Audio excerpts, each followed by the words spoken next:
नमस्कार। आज बात करते हैं ज़ाइरोलो की। एक ऐसा प्लेटफॉर्म जो भारत में लोकल बिजनेस के ऑनलाइन सामान बेचने के तरीके को हम कह सकते हैं पूरी तरह से बदलने का वादा कर रहा है। सोचिए, हमारे आसपास की जो छोटी छोटी दुकानें हैं, किराना स्टोर हैं, उनके लिए ऑनलाइन की दुनिया में आना कितना मुश्किल हो सकता है ना? तो चलिए इसी चुनौती को थोड़ा और करीब से समझते हैं। तो सबसे पहले ये समझना जरूरी है कि आखिर दिक्कत आती कहाँ है। जब कोई लोकल सेलर ऑनलाइन जाने की सोचता है तो उसके सामने जो पारंपरिक ई कॉमर्स प्लेटफॉर्म्स होते हैं ना, वो अक्सर बहुत कॉम्प्लेक्स और महंगे होते हैं, और यही छोटे व्यापारियों के लिए सबसे बड़ी दीवार बन जाती है। देखिए, एक तरफ तो वो पुराने ई कॉमर्स प्लेटफॉर्म्स हैं जहां मोटी फीस है, कमीशन है, दुकान सेटअप करने का प्रोसेस इतना लंबा चौड़ा कि सर चकरा जाए, और ऊपर से टेक्निकल नॉलेज भी चाहिए। और फिर दूसरी तरफ है ज़ाइरोलो का तरीका। यहाँ क्या है? जीरो कमीशन, मिनटों में स्टोर लाइव और कोई टेक्निकल झंझट नहीं। मतलब जमीन आसमान का फर्क है, और यही बात ज़ाइरोलो को अलग बनाती है।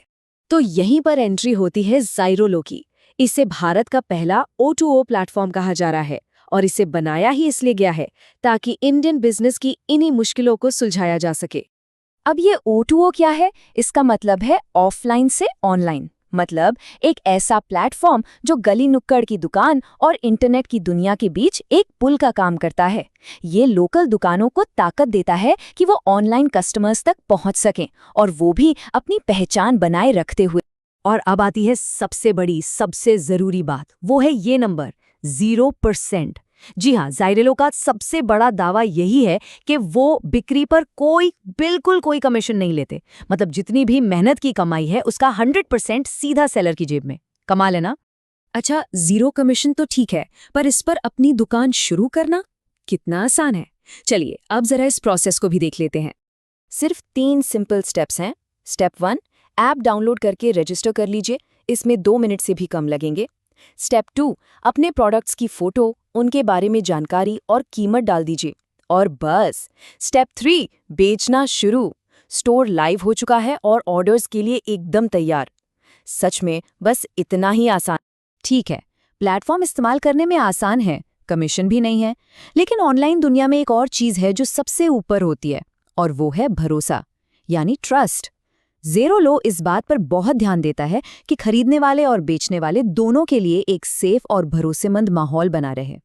चलिए पहले खरीदार के नजरिए से सोचते हैं। जब कोई ऑनलाइन कुछ खरीदता है तो मन में एक ही बात होती है, सब कुछ सेफ तो है ना? तो सवाल ये है कि ज़ाइरोलो इस भरोसे को कैसे पक्का करता है।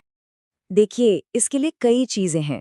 पहली बात, यहाँ हर सेलर वेरीफाइड होता है। मतलब उसका KYC और बिजनेस का प्रूफ सब चेक किया जाता है। दूसरी बात, पेमेंट्स एकदम सेफ गेटवे से होती हैं। फिर प्रोडक्ट्स लिस्ट करने के भी कड़े नियम हैं, ताकि कोई भी नकली या गलत सामान ना बेच पाए। और हाँ, रिटर्न और रिफंड की पॉलिसी भी है, साथ में ट्रांसपेरेंट रिव्यूज और रेटिंग्स भी। इन सबसे खरीदार को एक तरह की तसल्ली मिलती है। अब आते हैं सिक्के के दूसरे पहलू पर, यानी सेलर्स पर। उनके लिए भी तो एक सेफ और ट्रांसपेरेंट माहौल होना उतना ही जरूरी है ना? तो सेलर्स के लिए ज़ाइरोलो क्या करता है? एक तो उनका सारा डेटा सेफ रहता है, उनकी पर्सनल जानकारी सुरक्षित रखी जाती है। दूसरा, पेमेंट्स और सेटलमेंट का पूरा हिसाब किताब एकदम साफ सुथरा होता है, जिसे वो अपने डैशबोर्ड पर आराम से देख सकते हैं। और जैसा कि हम पहले भी बात कर चुके हैं, कोई हिडन फीस या कमीशन का झंझट नहीं। ये सब सेलर्स को एक सुकून देता है कि उनका बिजनेस सही हाथों में है। लेकिन देखिए, प्लेटफॉर्म अपनी तरफ से चाहे कितनी भी सेफ्टी दे दे, एक सुरक्षित माहौल बनाना हम सबकी मिली-जुली जिम्मेदारी होती है। मतलब जो लोग इसे इस्तेमाल कर रहे हैं, उनका भी इसमें एक बड़ा रोल होता है। तो एक सेफ एक्सपीरियंस के लिए खरीदार और सेलर दोनों को क्या ध्यान रखना चाहिए? खरीदारों के लिए सिंपल है। ऑर्डर करने से पहले सेलर की रेटिंग्स और रिव्यूज जरूर देखें, और प्रोडक्ट की डिटेल्स ध्यान से पढ़ें। और सेलर्स की तरफ से उन्हें अपने बिजनेस की एकदम सही जानकारी देनी चाहिए, और प्रोडक्ट लिस्टिंग के सारे नियमों को ठीक से फॉलो करना चाहिए। ये छोटी छोटी बातें ही हैं जो मिलकर एक भरोसेमंद मार्केटप्लेस बनाती हैं। और ये जो एक लाइन है ना, ये ज़ाइरोलो के पूरे मिशन को एक तरह से समेट देती है। उसे आत्मविश्वास के साथ ऐसा करने में मदद करने के लिए डिज़ाइन किया गया है। मतलब चाहे कोई सामान खरीद रहा हो या अपनी दुकान ऑनलाइन ला रहा हो, मकसद एक ही है, उसे कॉन्फिडेंस देना।